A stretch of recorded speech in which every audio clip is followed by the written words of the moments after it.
Hi everyone, my name is Andrew Keddy, and in today's video I'm going to be taking you through the Seller Brokerage Agreement form. Now in this video I'm not going to go through every single clause, and in fact I do strongly recommend that before you sign that contract you make sure that you go through it clause by clause and understand what each one means. And if you're working with a good real estate agent, they shouldn't mind whatsoever answering any questions that you have about every single clause in that form.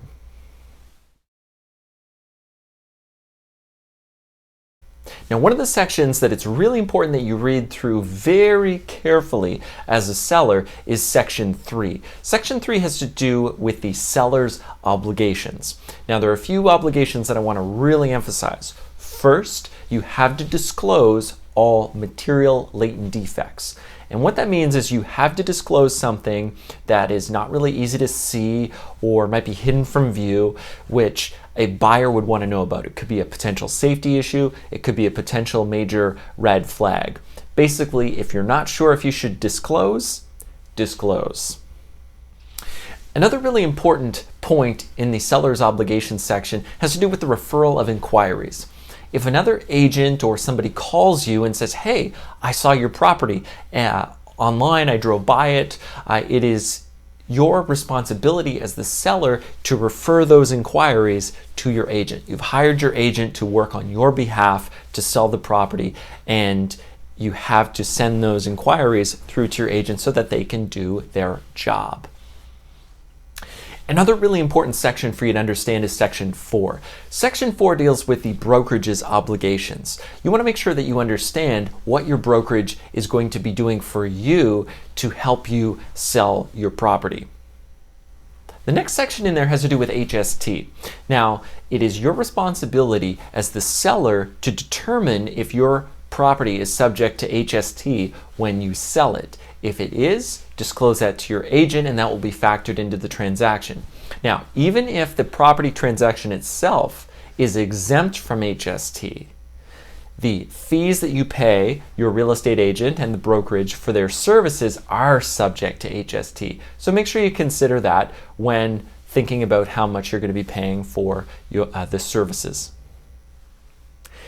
Now, as you're going through all the clauses in the Seller Brokerage Agreement form, it's important that you read through 7.4. 7.4 has to do with what's called a holdover period.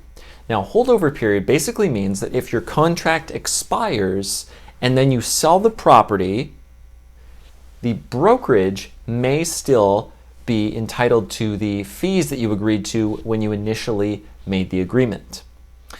Section 9 is another section that sometimes can be a little bit confusing. It has to do with the change of representative capacity of the brokerage. So in certain situations, even though you may be the client of the brokerage, let's say another client comes along and wants to view your property. Well, unfortunately for the agent, they can't necessarily represent two clients because you can't act in two people's best interests at the same time.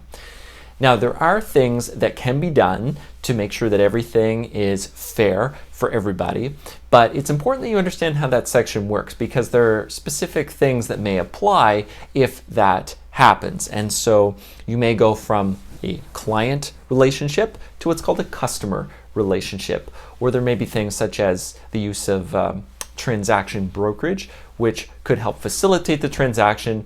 But it's important that you understand how you're being represented through all those different stages. Now, sometimes, despite an agent's best efforts, the seller decides that they want to terminate the agreement. Section 10 is where you're going to find all the information about how you terminate the agreement. So read through that in detail and make sure that you understand how that works to make sure that you don't violate any of your contractual obligations as a seller. Now, as you get to the end of that agreement, you're going to get to Section 16. 16 is where you sign the agreement and everything is finalized. Now, if at that point you don't understand anything, then you should really be going back to your agent, asking them for clarification, asking them about different scenarios where some of the clauses may come into play before you sign. So hopefully this video has been helpful to help you understand a little bit more about how the Seller Brokerage Agreement form works. Do you have questions? feel free to give me a call, 902-899-4106. And don't forget to subscribe to this channel for great information about the local real estate market, as well as great information that are going to help you buy or sell your next property with more confidence. I look forward to working with you, and I'll see you soon.